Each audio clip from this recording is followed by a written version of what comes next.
Siz uchun qayg'urgan tadbirkorlar ko'paygan sari biz ham kuzatuvchilar uchun qayg'urishni davom ettiramiz. Hyundai Santa Fe'ni arzonroq narxda bo'lsin. Menga eng full bo'lish shart emas, lyuk kerak emas deydiganlar uchun lyuksiz variantini, eng full variantini topib qo'ydik. Akalar 2022-yil 64 ming yurgan kraskalar top-toza dedilar. Bemalol tekshirib olsangiz bo'ladi.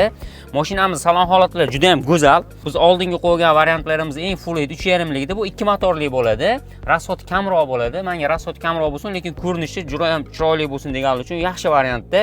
Bunda farqi eng full pozitsiyasidan farqi abdufi bo'lmaydi, lekin abagrifi bor. O'sha siz xohlagan kruz kontroli, klimat kontroli, multiroller hammasi bor. Ko'rinishi o'sha bir xil, faqat ichki xarakteristikasida ozgina farq qiladi. Bu Santa Fe'ni narxini maksimal darajada tushirishga harakat qildik. Bilasizlar, full variantini 34 ming qo'yganmiz oldinroq.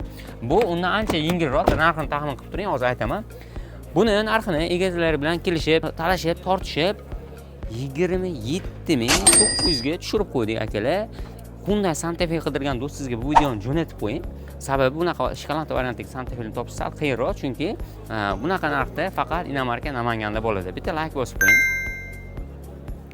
Bu 2.5 motorli Santa Fe'mizni rasxotiga keladigan bo'lsak, shahar sharoitida 10-11 litrgacha, shahardan tashqarida esa 9 litrgacha rasxot qiladi akalar.